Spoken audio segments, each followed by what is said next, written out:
आपके आइडियाज के चक्कर में आपने अपनी ससुराल पर भी बुलडोजर चला दिया था एक बार, वो क्या है जरा बताइए हम लोगों को। ऐसा रोड के बीच में जो आता है, मैं जब ये सोना से दिल्ली मुंबई हाईवे बना तो हमारे जो मंत्री है अपने फाइनेंस के स्टेट मिनिस्टर है जो अपने गुड़गांव के, तो उनके ससुरे का घर बीच में आता था। वो जो फ्लाईओवर बना है ना सोना जाते समय, तो मैंने उनको फ़ोन किया था कि ये तोड़ना पड़ेगा। तो बोले, तो मैंने बोला आप, मैंने भी मेरे ससुरे का घर तोड़ा था, आप भी तोड़वा, ये तोड़ना ना तोड़ा। तो हमने वो तोड़ा।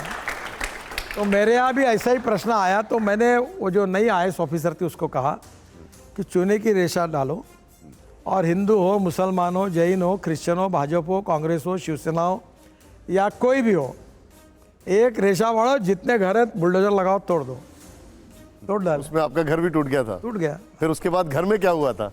पत्नी ने इतना ही कहा कि पहले बोल देते तो हम खुद गिरा देते थे, पिताजी तुमने तोड़ा क्या। भैया राजनीति पे आ जाओ, राजनीतिक मैं राजनीति पे आ रहा हूँ। एक मिनट सर, से हमने खुद ही सुना था कि आपने कहा कि कई बार अहंकार भी हो जाता है। वो आपने कुछ कहा था, वो मैं एक बार सुनाना चाहता हूँ, जरा उसको प्ले ऑन करिए जरा यहाँ पर। मैं अपने घर में कॉन्ट्रैक्टर बना था, तो हमारा मिट्टी का घर था बहुत बड़ा, तो मैंने आर्किटेक्ट को निकाल दिया और मुझे उस समय मैंने मुंबई में फ्लाईओवर्स और एक्सप्रेस हाईवे और वर्ली बांद्रा सीलिंग बनाया था, तो मुझे भी अहंकार हो गया कि मुझे सब समझने लगा है। और मैंने अपने मन से घर का डिज़ाइन किया और बाद में मेरे बेडरूम में पलंग के सामने पिलर आ गया। तब मेरे ध्यान में आया कि मैंने आर्किटेक्ट की सलाह मानती तो ठीक होता, मैंने गलती की। मैंने ये कहा था कि जब मैंने मुंबई पुणे एक्सप्रेस हाईवे बनाया, वर्ली बांद्रा सीलिंग बनाया, 55 फ्लाईओवर बनाया, तो नागपुर में हमारा पुराना घर है, उसका नाम है गडकरी वाड़ा। वाड़ा मीन्स मराठी में कहते हैं, और राजवाड़ा तो जैसे गडकरी वाड़ा।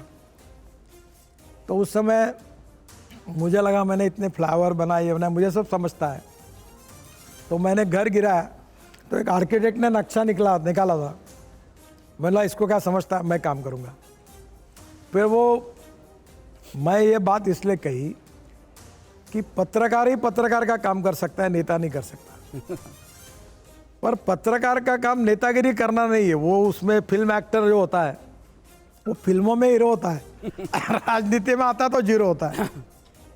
तो मैंने ये कहा कि जो स्पेशलाइज उस सब्जेक्ट का होता है उसी से सलाह लेके काम करना चाहिए। मुझे ऐसा लगा कि अब मुझे सब समझने लगा, मैं सिविल का इंजीनियरिंग जानता हूँ, तो मैं अब ये करूँगा। और मेरे घर में बेडरूम में पिलर आ गया, तो मेरे से गलती हो गई। ये बात कहने के लिए ठीक है। अब सर थोड़ा पॉलिटिकल सवाल पर। हाँ, ओके, राहुल जी। रोड पे सवाल जी, एक सवाल बड़ा महत्वपूर्ण है।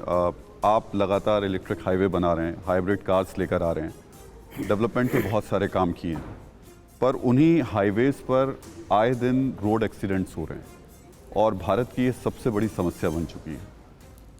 कोई ऐसा कॉन्क्रीट प्लान आपके पास है? ठीक है, हाईवेज तो बन जाएंगे, कार्स आ जाएंगी, तमाम फ्यूचरिस्टिक प्लान्स हैं, पर क्या इसको रुक पाएगा? क्योंकि हमारे देश में बीमारी से ज़्यादा लोगों की मौत सड़क हादसों में होती है। इन्होंने जो सवाल पूछा वो बिल्कुल सही है, और ये एक फील्ड है कि उसमें मुझे अभी तक मैं यशस्वी नहीं हुआ हूँ।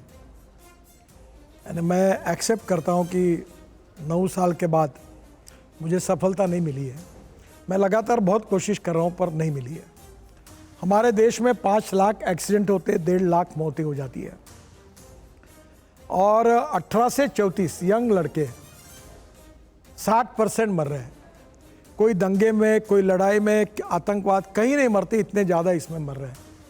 देश का 3% GDP का नुकसान होता है। इसमें 4 कारण हैं। एक रोड इंजीनियरिंग और ऑटोमोबाइल इंजीनियरिंग। ऑटोमोबाइल इंजीनियरिंग में हमने वो एयर बैग्स, स्टार रेटिंग, इतना सुधार दिया है कि अब काफ़ी प्रोटेक्शन लाया। रोड इंजीनियरिंग में हमने डिज़ाइंस बदल दिए, फ्लाईओवर्स बना रहे हैं। तो शायद भारत की अपनी 5 स्टार रेटिंग्स वगैरह भी आने लग गई शायद। स्टार रेटिंग पे अभी गाड़ियाँ आएगी, तो वो भी हमने चालू कर दिया। ये ऑटोमोबाइल इंजीनियरिंग और रोड इंजीनियरिंग के बाद इम्पॉर्टेंट है एजुकेशन एंड इन्फोर्समेंट। हमने नया मोटर व्हीकल एक्ट लाया, कैमरे लगाए। प्रॉब्लम क्या है कि एजुकेशन में लोगों को पढ़ाना, और इमरजेंसी है 5वां मुद्दा है। जहाँ एक्सीडेंट होता है तो हम 670 रोड साइड एमिनिटीज़ बना रहे, वहाँ हेलीपोर्ट बना रहे ताकि एक्सीडेंट हुआ तो उसको उठा के ले जाएंगे। और ये सब करने के बाद भी सबसे बड़ा प्रॉब्लम है कि ह्यूमन बिहेवियर, जैसे मोबाइल रखकर गाड़ी नहीं चलानी चाहिए, एब्सोल्युटली, स्कूटर चलाना है तो हेलमेट पहनना चाहिए, एब्सोल्युटली, रेड सिग्नल है तो रुकना चाहिए। अभी ये दिल्ली मेरठ हाईवे पर आज मैं आया उसी हाईवे से, एक दिन एक स्कूल बस, अभी एक आध महीने पहले की बिल्कुल बात, ठीक कह रहे हैं आप। और एक वहाँ से गाड़ी आ रही थी एसयूवी, ये स्कूल बस रॉन्ग साइड जा रही थी, हाँ, एक्सीडेंट हो गया, 6 लोग मर गए।